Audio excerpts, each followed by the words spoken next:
Hello everyone, welcome back to my YouTube channel Victory Beta. तो बच्चों, आइए आज के इस वीडियो के माध्यम से मैं आपको बताने वाला हूँ क्लास 12th इंग्लिश का जो प्रोज सेक्शन है उसका 5वां अध्याय।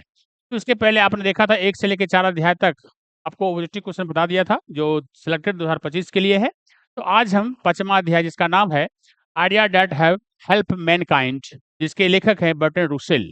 आज हम इसके बारे में ऑब्जेक्टिव क्वेश्चन आपको बताऊंगा जो 2025 में आने वाले हैं। इससे अगर संबंधित कोई भी क्वेश्चन अगर आता है तो जो बताऊंगा उसके अंदर ही आएगा बच्चों, बाहर नहीं रहेगा। ठीक है, तो आइए स्टार्ट करता हूं बच्चे। सबसे पहले जो क्वेश्चन है, तो पहला क्वेश्चन आपको दिखा गया है कि the writer of idea that have help Mankind is. ये क्या है? एन ऐसे है, ए स्टोरी है, स्पीच है, या नन ऑफ दीज? इसमें से कौन सा है? इसमें से कौन सा आपको बताना है। ये जो कहानी आपको जो है ये एक तरह से निबंध है। Idea that help help Mankind जो है वो क्या है? एक ऐसे है, एक निबंध है बच्चों। इसीलिए राइट आंसर आपका ये होगा। ठीक है, तो राइट आंसर आपका ये होगा। तो चलिए, पहला का आंसर आपको ये होगा। दूसरा क्वेश्चन बढ़ता हूं, चलते हैं। Ideas helped dash. तो आइडियाज हेल्प जो है, जो विचार जो है ना, विचार किसका मदद करता है?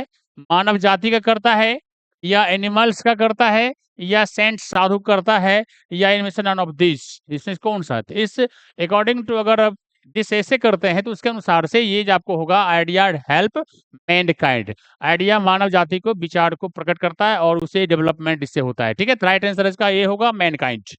दूसरा है कि फायर वाज यूज्ड फॉर। आग का जो प्रयोग की जाती थी, तो पुराने जमाने से नवपाषाण, पूरा पाषाण काल जो है, आदि मानव से लेके अब आधुनिक मानव तक जो प्रयोग आग का क्या करता है? कुकिंग के लिए, बैंकिंग के लिए, कीप अवे विल्ड एनिमल्स, या नन ऑफ दिस? इसमें किसके लिए? Fire was used for. यहाँ पे कीप अवे विल्ड एनिमल, यहाँ से सबसे पहले इसमें देखिएगा, है ना, कुकिंग के लिए तो करते हैं, लेकिन पूछ रहा है कि fire was used for.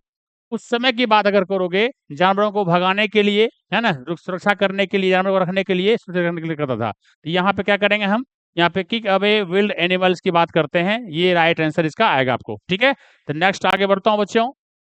Higher the first step in the progress of man was. The first step, जो पहला कदम मानव का जो प्रोग्रेस, उन्नति की ओर बढ़ा था, तो वो क्या था? लैंग्वेज बिगिन, या इन्वेंशन ऑफ फायर, आग का आविष्कार था, या भाषा की शुरुआत थी, या टेमिंग, पाल जानवरों को पालतू बढ़ाना, या इनमें से कोई नहीं? अगर हम अकॉर्डिंग टू दिस ऐसे करें, उसके अनुसार से हमारा ये राइट आंसर होगा ए, लैंग्वेज बिगिन। भाषा का ज्ञान सबसे ज्यादा इम्पोर्टेंट। हाँ, ये पहचान हो गई तो बेहतर ज्यादा हो गया। चलो आगे, Burton Russell belongs to.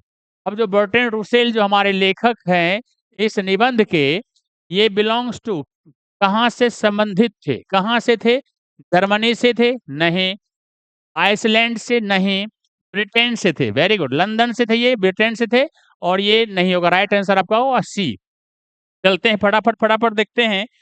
Next अगला question, Bertrand Russell was born in. अच्छा, इनका जन्म कब हुआ था? ऐसे तो जन्म मृत्यु वाला सवाल बहुत कम पूछी जाती है। ज्यादातर होता है कि इनके लेखक कौन है, या पंक्ति लाइन दे दिया जाएगा, इसके लेखक कौन है, इस पंक्ति कहाँ से लिया गया है, किस कविता से लिया गया है, किस प्रोज से लिया गया है, वो देता है। चलिए, फिर भी कभी कभी देखने को मिलता है, जानकारी में ले लीजिए। तो ये 1862 राइट आंसर नहीं है, 1872 राइट आंसर ये है, बाकी चीज गलत है। ठीक है, राइट आंसर आपका बी हो गया। नेक्स्ट अगला बढ़ता है। Bertrand Russell was awarded Nobel prize for literature in. Bertrand Russell को जो पुरस्कार मिला था, नोबेल पुरस्कार, कब मिला था? तो वो मिला था बच्चों 1950 में। ये 1950 में था, सब बाकी सब जो ऑप्शन है वो गलत है। 1950 में इनको नोबेल पुरस्कार मिला था। चलिए, human beings are different from animals in. अब मानव जाति जो है जानवरों से कैसे भिन्न होते हैं? इंटेलिजेंस से, मोरल क्वालिटीज से, सेंसिटिव पावर से, ऑल ऑफ दिस। देखिए, ध्यान से देखोगे बच्चों, तो चलो, जानवरों और मानव में जो डिफरेंट होता है वो इंटेलिजेंस भी है ना, बुद्धि से तेज भी होता है, मोरल क्वालिटीज भी जानवरों के बनस्पत इंसानों में ज्यादा पाई जाती है। और कुछ लोग बहुत सारे मतलबी दुनिया में आजकल बहुत सारे बेईमान हो गए, वो अलग मैटर है, लेकिन अगर अभी भी मोरल एक्वालिटीज की बात करेंगे तो मानव में भी अभी को मिलता है। और सेंसिटिव पावर भी मानव में है, अर्थात ऑल ऑफ दीज आंसर इसका होगा। राइट आंसर होगा डी, ऑल ऑफ दीज। ये सब है ना, ये भी सही है, ये भी सही, ये भी सही है, अर्थात ऑल ऑफ दीज इसमें आप राइट आंसर आप कर सकते हो। Which language is widely spoken in the world? ये तो बच्चों सभी को पता होगा, जो बच्चे हल्का-हल्का इंग्लिश जानते हैं और साइंस के दौर में रहते हैं, तो मालूम चलता है कि ज़्यादातर हर चीज़ जो है वो जब भी छपती है बुक, है ना? ओरिजिनल बुक तो वो इंग्लिश में छपती है, अर्थात साइंस जितनी भी किताबें होती है सब इंग्लिश में छपती है, अर्थात English is a international language है, वर्ल्ड वाइड लैंग्वेज है, तो इसीलिए इसको राइट आंसर इसका होगा बच्चों इंग्लिश। बाकी है ना? कोई भाषा इसमें आपको नहीं है जो इंटरनेशनल है, ठीक है? All all technological change cows problems. तो ऑल टेक्निकल जो चेंज होता है, उसके क्या कारण है? उसके कारण क्या है? सोशल है या इंडस्ट्रियल है? नहीं। बिहेवियर ये भी नहीं होगा, पर्सनल ये भी नहीं होगा। ये सोशल, ये राइट आंसर इसका क्या होगा? सोशल। चलते हैं, आगे बढ़ता हूँ। दूसरा है Bertrand Russell was also. Bertrand Russell जो थे लेखक, वो क्या थे? एक तो फिलोसोफर तो थे ही थे। एक क्वेश्चन और भी रहेगा, फिलोसोफर एंड करके एक सवाल रहेगा। लेकिन यहाँ पे वो फिलोसोफर नहीं देके जो ऑप्शन इसमें दिया हुआ है उसमें से पकड़ना है आपको। पेंटर नहीं थे, ड्रामाटिस्ट भी नहीं थे, मैथमेटिशियन थे। हाँ, वेरी गुड, मैथमेटिशियन थे ये। अर्थात बर्ट्रैंड रसेल वाज़ आल्सो, है ना? बर्ट्रैंड रसेल फिलोसोफर के साथ-साथ वो एक अच्छे मैथमेटिशियन थे, एक गणितज्ञ भी थे। गणित के नॉलेज उनको अच्छा था। चलिए, अकॉर्डिंग टू ये बी एक्स्ट्रा है बच्चों, according to Bertrand Russell dash die in large number in winter. अर्थात यहाँ पे क्या था, है ना? Die in large number of winter. अर्थात लेखक के अनुसार, बर्ट्रैंड रसेल अनुसार जो होता है कि ज्यादा संख्या में सर्दियों में क्या मरती थी, क्या मर जाते हैं? तो वो ह्यूमन बीइंग्स नहीं, प्लांट नहीं, एनिमल्स नहीं, ये बर्ड्स की चर्चा है। चिड़िया जो हैं वो ठंड मौसम में ज़्यादा मर जाती हैं। चलिए आगे बढ़ते हैं। Bertrand Russell in the author of the prose piece how free is the press artist, ये नहीं होगा, ये नहीं होगा, द अर्थ नहीं होगा, आइडिया डट हेल्प मैनकाइंड, ये अध्याय है, इसी के लेखक हैं, इसी के हैं ये। तो राइट आंसर आपका होगा डी। ठीक है, नेक्स्ट आगे, बर्ट्रैंड रसेल डाइड इन। अच्छा, इनकी मृत्यु कब हुई थी? इनका जन्म 1872 में हुआ था, तो इनकी मृत्यु जो हुई थी 1970 में हुआ था, अर्थात 99, है ना? 98 से प्लस 99 में ये डेथ की है। अच्छा दिन, लंबे समय तक जिए लगभग। चलिए आगे, Russell was awarded Nobel prize for. अच्छा, बर्ट्रैंड रसेल को जो प्राइज मिला था, नोबेल प्राइज, किसके लिए मिला था? किस क्षेत्र में मिला था बच्चों? ये फिलोसफी के क्षेत्र में, मेडिसिन के क्षेत्र में, या लिटरेचर क्षेत्र में, या इकोनॉमिक्स के क्षेत्र में? तो राइट आंसर इसका होगा लिटरेचर के क्षेत्र में इसको नोबेल पुरस्कार मिला था, साहित्य के क्षेत्र में मिला था उनको। ठीक है, चलते हैं, आगे बढ़ते हैं। Survival for homo sapiens primary was a problem.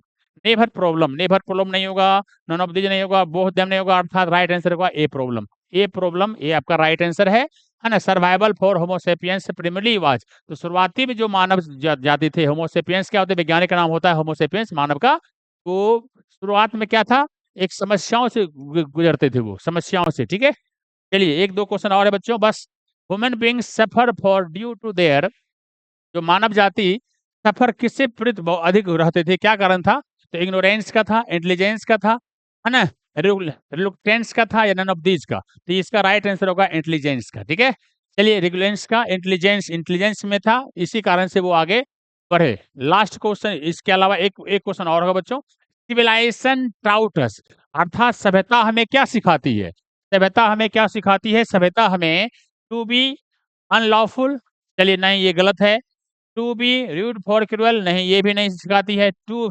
To be more friendly towards others. हाँ, सभ्यता, संस्कृति जो है हमें क्या होती है? अधिक दोस्ताना व्यवहार अदर्स, है ना? औरों से दोस्ताना व्यवहार सिखाता है। अर्थात सभ्यता संस्कृति, जो Indian civilisation and culture, Mahatma Gandhi, जो पहला अध्याय प्रोज का है, उसमें बताया गया है कि भारत की सभ्यता कैसी है ना? बाकी देश ने अपना सभ्यता को खो दिया, लेकिन भारत ऐसे देश है जो अपनी सभ्यता को बरकरार बनाए रखा हुआ है। तो उसकी चर्चा इसमें थोड़ा-सा मिलता-जुलता है, तो राइट आंसर आपका सी होगा, बाकी नहीं होगा। ठीक है बच्चों?